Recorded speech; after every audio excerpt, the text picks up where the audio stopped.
Allez, on se retrouve les copains pour le 321e épisode du Coup Tordu. Le Coup Tordu en plein Tour de France, le début du Tour de France 2025, le Coup Tordu, podcast qui parle de vélo, podcast qui parle de cyclisme.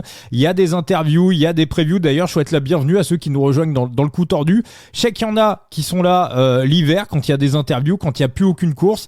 Il y en a qui sont là que quand il y a des courses parce qu'ils veulent absolument les pronostics. Et puis il y en a aussi qui viennent uniquement pendant le Tour de France. Alors j'espère que vous reviendrez aussi le reste de l'année parce que dans le Coup Tordu, on s'amuse aussi bien sur le Tour de Romandie, sur le Tour de Pologne que sur le Tour de France. Sachez en tout cas que vous êtes les bienvenus. Voilà, on vous accueille. On va essayer de vous donner des éclairages pour ce Tour de France 2025. Dans les épisodes précédents, avec Latib et Enzo, avec Phoenix, on vous a fait 5 épisodes. Notre format Grand Tour, notre format si particulier avec 5 épisodes. Un épisode consacré au classement général, un épisode consacré aux électrons libres, ces fameux coureurs qui vont prendre des échappées et qui sont hyper importants pour les jeux de fantasy, notamment sur Side Limit, un épisode consacré pour le classement du meilleur grimpeur, un épisode pour le maillot vert et enfin un épisode, c'était le dernier épisode qu'on a enregistré, un épisode pour le Team Classification. Je vous retrouve en solo pour un épisode assez court. Je vais vous faire la preview de cette première étape du Tour de France 2025 entre Lille et Lille, bien évidemment. Dès que possible, vous retrouverez Thibaut et Enzo dans le cours de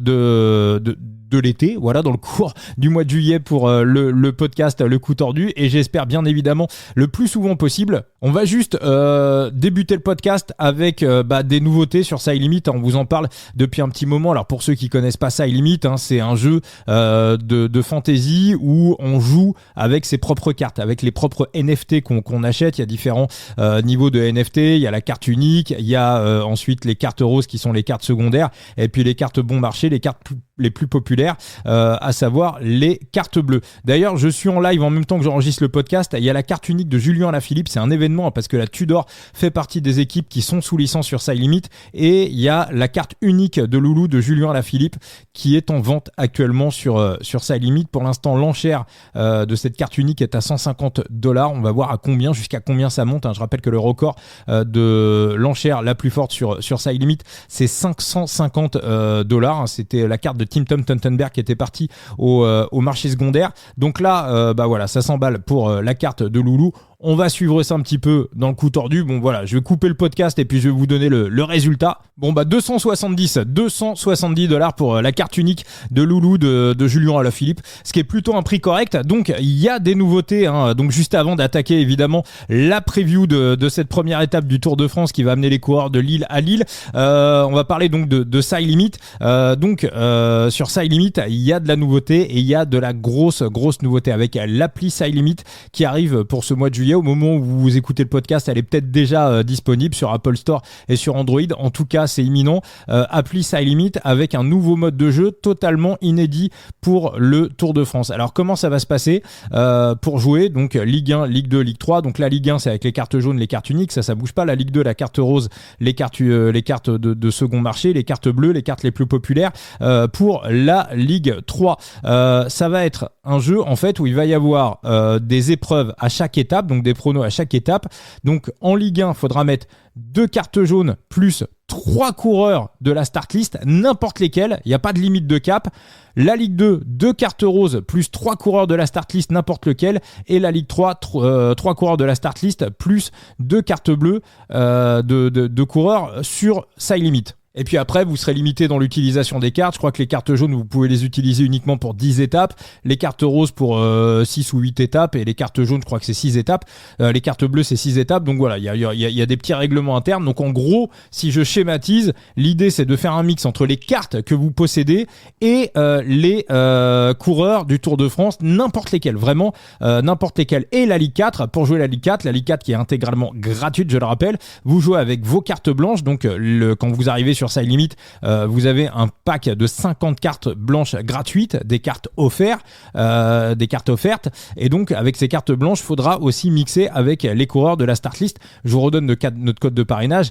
Side Limit n'est pas partenaire du coup tordu, hein. C'est un projet auquel on croit. On a lancé le podcast parce qu'on adore ce type de concept, notamment le fait de posséder ses cartes, ses propres coureurs, d'être le manager de sa propre équipe et puis ensuite de faire un petit peu de scouting pour gagner un petit peu de sous. Donc ça va jouer à chaque étape. Voilà, ça va jouer à chaque étape du Tour de France. La seule chose qu'on n'a pas encore, c'est les prize money. Alors l'année dernière, $1 600 de prize money sur le Tour de France. Les prize money sont censés augmenter par rapport à l'année dernière.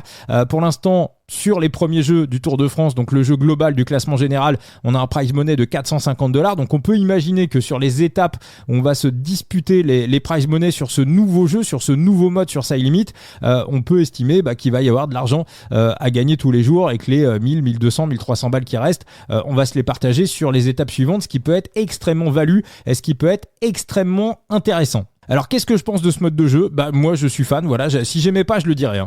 Voilà, moi véritablement j'aime. Alors plus que jamais, on s'éloigne définitivement de Sorare, hein, voilà, de manière claire, nette et précise, hein. Voilà, il y a plus de sujet là-dessus. Et par contre, je trouve que sur ce mode de jeu, on se rapproche véritablement du betting. Parce que qu'est-ce qui se passe sur la première étape ? Voilà, moi si j'aligne 2 cartes jaunes, bon évidemment j'ai Jack Stewart parmi les coureurs présents sur Side Limit. On a 2 équipes de sous licence sur Side Limit qui font le Tour de France, c'est la Tudor et c'est Israël. On rajoute des coureurs qui étaient présents dans des équipes qui étaient sur Side Limit et qui ont changé d'équipe, qui sont aussi présents sur Side Limit. On a Castrillo à la Movistar, on a Jegat du côté de la Total Energy, on a Garcia Pernia pour la Team Arkea. Et on a Dylan Tuns pour la Cofidis. Donc voilà, donc 20 coureurs. Voilà, donc à chaque fois, si on possède les cartes de ces coureurs, on en met 2. Et ensuite, on prend 3 coureurs de la start list. Donc moi, j'ai Jack Stewart pour Israël. Je vais mettre un deuxième coureur jaune. Voilà, probablement Fabian Lienhart, hein, je pense. Et puis après, j'ai qu'à mettre Merlier, Philipsen et Jonathan Milan. Donc voilà. Alors après évidemment ces coureurs, ces stagiaires qu'on rajoute en plus, on peut pas non plus les utiliser ad vitam aeternam. Je crois qu'on peut les utiliser uniquement pour 4 étapes sur le Tour de France. Mais bon voilà, là sur la première étape de Lille, ça paraît assez simple. Je pense que tous les managers de Side Limit vont mettre Merlier, Milan et Philipsen comme coureurs en plus de leurs cartes qu'ils possèdent. Donc ce qui va faire la différence, c'est les cartes qu'on possède. Mais on se rapproche sur ce mode-là, on se rapproche véritablement du betting. Et puis une fois que vous avez vos cartes, la différence du betting, vous mettez pas de l'argent pour rejouer, vous vous retrouvez en quelque sorte avec une vingtaine d'étapes en free bet entre guillemets. La Ligue 4 free bet intégrale parce qu'elle est gratuite, la Ligue 3 faut avoir des cartes présentes sur Side Limit, pareil pour la Ligue 2 et pour la Ligue 1. Donc voilà pour ce mode de jeu disponible uniquement et seulement sur l'appli Side Limit. Donc testez, regardez sur Apple Podcast ou sur Android si c'est dispo. Si c'est pas encore le cas, ça sera le cas dans les heures qui viennent. Je vous annonce que dans le prochain épisode du podcast, je ferai un tirage également pour vous offrir une reward sur Side Limit. Donc vous voulez participer, inscrivez-vous sur Side Limit en passant par notre code de parrainage coup tordu 0 avec le chiffre 0 et on fera des tirages au sort le plus souvent possible dans le Tour de France pour vous offrir des cartes, des rewards sur Side Limit, coup tordu 0 avec le chiffre 0. Puisqu'on parlait de cette première étape de Lille, donc on est là pour ça, on va revenir sur la preview, donc étape entre Lille et Lille, le public nordiste, bien évidemment le meilleur public de France, donc étape de plat promise aux sprinters. Alors je sais pas si ça a été évoqué à droite à gauche, mais moi il y a quand même quelque chose qui m'intéresse énormément pour cette première étape, c'est la météo. Et je peux vous dire, pour y vivre une grande partie de l'année, c'est que je connais particulièrement bien les routes, notamment entre Béthune et Hasbrouck, et à ces endroits-là, il n'y a pas un mètre de non seulement il n'y a pas un mètre d'abri, mais en plus entre Béthune et Hasbrouck, on va se prendre du vent de côté. Alors là on sera plutôt, on va dire, sur le premier tiers de l'étape. Les coureurs vont partir de Lille, ils vont descendre dans le Pas-de-Calais. On va bifurquer du côté de Lens avant de remonter sur Béthune, Hasbrouck, de rejoindre le Mont Cassel et puis ensuite on va véritablement longer la frontière au Mont d'Or. D'ailleurs on va pas passer en Belgique, mais vraiment on y sera pas loin, on sera vraiment à quelques mètres de la Belgique, un très bel endroit, les Flandres, le Mont d'Or, la frontière belge. Voilà, c'est vraiment pour moi ces endroits-là, c'est vraiment les plus beaux endroits du Nord Pas-de-Calais. Et ensuite sprinter royal dans les rues de Lille. Donc sous ces endroits à découvert, notamment je vous le redis, entre Béthune et Hasbrouck, pour moi il y a un très gros risque de bordure. Alors après, sur la phase retour pour revenir sur Lille, On va plutôt aller se manger un peu de vent de face par endroit. Donc est-ce que ça va pas doucher les équipes de se dire finalement vent de face sur la fin, ça va être un peu compliqué, mais en tout cas je peux vous dire que cette première étape elle va être très nerveuse sur le début de l'étape, c'est-à-dire qu'on va pas assister à une sorte de procession. On va avoir 3 pimpins qui vont partir pour aller se disputer le sprint bonification et des leaders qui vont manger des saucisses à l'arrière. Ça va être nerveux, on va se méfier. Je sais pas si vous vous rappelez de la première étape du Danemark, pas celle où Yves Lampaert avait pris le maillot jaune, mais l'étape du lendemain où ça s'était fini au sprint, ça avait été un peu un carnage, hein. Ça s'était cassé la gueule dans tous les sens. C'était une étape quand même assez dangereuse, donc je vois un petit peu le même profil. Et en plus, selon certains radars météo, on pourrait aussi avoir de la pluie en toute fin d'étape, donc ça pourrait aussi compliquer le game. Donc beaucoup de vent, de la pluie, donc véritablement attention. Alors maintenant, est-ce que ça change mon pronostic pour cette étape ? Non, je veux dire, on va avoir un sprinter royal dans les rues de Lille. Allez, très très très léger, faut pas longtemps pour l'arrivée. On a 2-3 virages, c'est un petit peu technique à l'arrivée. Donc là, dans ce cas-là, faut aller voir les trains. Et j'en avais pas parlé avec Thibaut Enzo, j'aurais dû le faire d'ailleurs, on le fera dans le prochain coup tordu, mais on l'avait quand même un petit peu évoqué. Les trains, faut d'abord regarder quelles sont les équipes qui ont les meilleurs trains. Et moi, il y a un train véritablement qui m'impressionne sur ce Tour de France, c'est le train d'Alpecin avec Mathieu Van Der Poel qui, je pense, sera en P2, Callum Groves en poisson pilote, et à la pointe de l'attaque, on a Jasper Philipsen.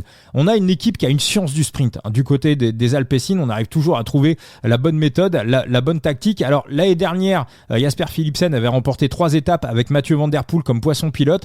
Je pense que Van Der Poel faire le poisson pilote, parce que rappelez-vous, l'année dernière, il a quand même pas traversé le Tour de France comme un fantôme. Il a été très important dans les victoires de Jasper Philipsen, mais il a été entre guillemets un petit peu second couteau sur ce Tour de France. Moi, je pense que MVDP, ça lui pète un peu les bournes ce rôle-là, et je pense que c'est pour ça que pendant l'hiver, on a cherché des solutions, et c'est ce qu'on a vu d'ailleurs en début d'année, hein, notamment sur le Het Nieuwsblad, où moi je m'y attendais pas du tout, mais on avait vu clairement Callum Groves devenir poisson pilote pour Philipsen. Groves, c'est aussi l'un des meilleurs sprinteurs du monde. Si on fait une hiérarchie des 15 meilleurs sprinteurs du monde, Callum Groves, on peut le mettre à l'intérieur. C'est un mec qui a déjà gagné des sprints sur les grands tours. Si Philipsen n'est pas là, il prendra le poste de leader des sprints chez Alpecin.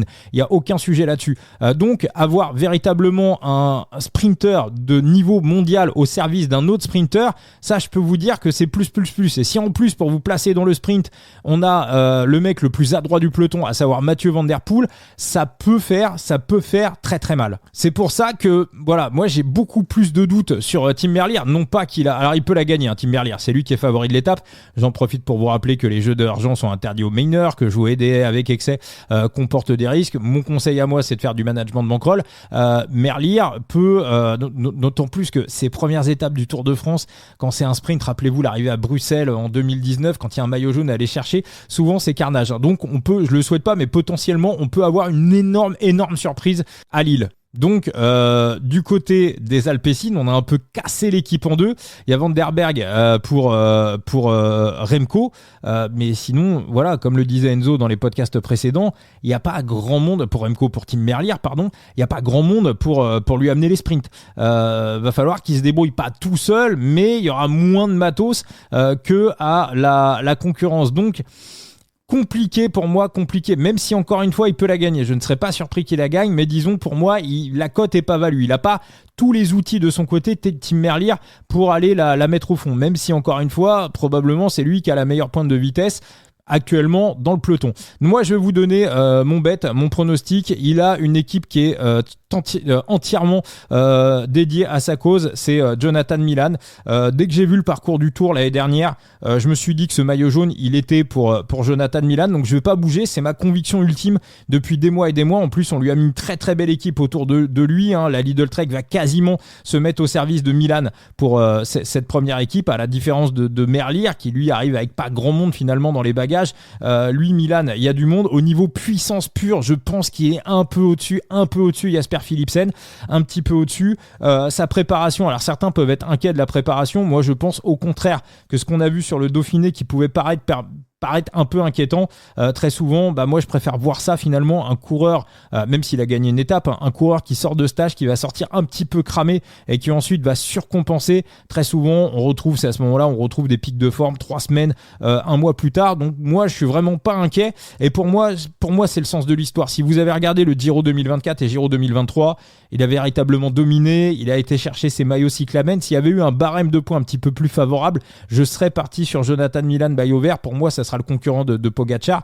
On vous avait donné le prono Pogacar. On était assez unanime. Alors Enzo, vous voyez plus Van Der Poel, mais avec Thibaut, on était plus sur Tadej Pogacar. En tout cas, pour moi, s'il y en a un qui peut lui contester, s'il y a un sprinter qui peut dominer les sprints de ce Tour de France, voilà. Si un sprinter veut avoir le maillot vert à Paris, il faudra véritablement au moins gagner 3 étapes.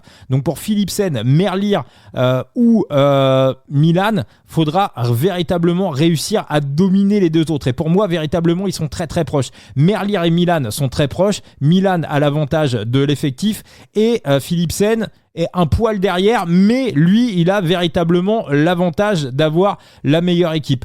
Donc entre les trois, alors après, on a du Bini Girmay, on a Jordi Meus, attention, Jordi Meus également très très bon, mais s'il n'y a pas d'impondérable, si ça se casse pas la gueule, pour moi, ça doit se jouer entre ces trois-là. Mais encore une fois, c'est très gamble, ça va être très très houleux. Donc pour moi, je vais rester sur ma ultime conviction que j'ai depuis quasiment 1 an, depuis 7-8 mois, c'est la victoire de Jonathan Milan. Je n'en bougerai pas. 3,08 pour la cote et on sera sur 0,15%, j'allais dire 15% de BK, le mec a complètement pété les plombs. Non, on sera sur 0,15% de BK, c'est avoir 15 € sur une bankroll à 10 000 €, 7,50 € sur une bankroll à 5 000 € et puis 1,50 € sur une bankroll à 100 €. Voilà, et tout simplement. Non, je dis n'importe quoi. 1,50 € c'est sur une bankroll à 1 000 €. Voilà, on reconnecte un petit peu les chiffres. Donc voilà, pour le prono de cette première étape. J'ai pas grand chose à dire de plus. Les match-ups, vous le savez, j'ai un bilan catastrophique sur les match-ups, donc je les mets de côté depuis quelques semaines maintenant. Je vais pas aller dessus. Alors il y a un twitto qui est venu me voir qui m'a dit est-ce que en ANJ on pourrait pas pousser un petit peu, vous savez, en ANJ, si les deux coureurs ne sont pas dans le top 10, les match-ups sont arrivés en ANJ, si les deux coureurs ne sont pas dans le top 10, le pic est remboursé. Alors après, on sait que du côté de l'ANJ, on est toujours un petit peu très frileux. On se méfie un petit peu de la fraude. Est-ce que ça pourrait pas inciter des coureurs à relever à lever un petit peu le pied. C'est vrai que c'est un peu ridicule aussi quand vous prenez un match-up et qu'il y en a un qui finit 58e et que l'autre qui finit 63e. Voilà, on en avait parlé à Andrea Misfud dans le podcast et lui il savait même pas que ça existait. Mais voilà, c'est vrai que je sais pas, je suis partagé sur ce coup-là. Top 10, je trouve que c'est ridicule, je suis d'accord. Maintenant, il pourrait peut-être monter au top 20 par exemple si les deux coureurs sont hors top 20. On rembourse le bet. Voilà, ça serait un petit peu une sorte voilà, on pourrait un petit peu couper la poire en deux, même si encore une fois, des histoires de paris truqués, on l'a vu souvent dans le foot, on l'a vu très souvent dans le tennis. À ma connaissance, dans le vélo, en dehors de, je crois, Lance Armstrong et Vinokourov, à un moment donné, qui s'étaient mis d'accord entre eux, il me semble, sur un Liège-Bastogne-Liège ou une étape du Tour de France, je sais plus exactement quelle est l'histoire. J'ai jamais eu vent de début d'histoire comme ça dans le vélo. Et voilà, quand on en a parlé à des coureurs dans le podcast, eux non plus n'ont jamais entendu parler de ce genre de choses. Donc, et c'est tant mieux, voilà, c'est tant mieux que le vélo soit préservé de tout ça. Et voilà, faudra qu'on fasse aussi un sujet un jour sur les sportifs qui sont cyber harcelés par des on va dire des addicts aux paris sportifs. Moi je veux pas voir ça dans le vélo, j'ai pas un coureur, voilà, le cyclisme c'est dur, préservons notre sport des abrutis, et je sais vous à l'écoute du coup tordu que vous ne faites pas ça et que vous ne ferez jamais ça. Vous perdez un pari parce que vous avez fait le mauvais choix. Voilà, si le mec a pas les jambes, il y a pas aucun coureur qui fait exprès de pas avoir les jambes. Le vélo c'est très très dur, donc et puis je pense qu'en plus même aller se taper avec un coureur qui a pas véritablement parfait comme vous le souhaitiez, je pense aussi que ça peut avoir véritablement un effet contre-productif chez le coureur, chez le sportif en général. Mais je sais que les tennisman sont véritablement énormes, très cyber harcelés. Ça n'existe pas dans le vélo et on peut véritablement s'en féliciter. Donc récap du bet, la victoire de Milan à 3,08, BK à 0,15% de bankroll, et on se retrouvera probablement demain pour la preview de la deuxième étape du Tour de France qui amènera les coureurs du côté de Boulogne-sur-Mer. Enzo, vous le retrouvez sur son site The Big Gear et son compte Twitter analyste Phoenix, Latib alias Thibaut Chambre sur X, sur Twitter, les previews également sur Vélo Futé. On fait un big up à Titouan et à toute l'équipe de Vélo Futé, et le coup tordu Facebook, Instagram, Twitter et TikTok. Ciao les amis.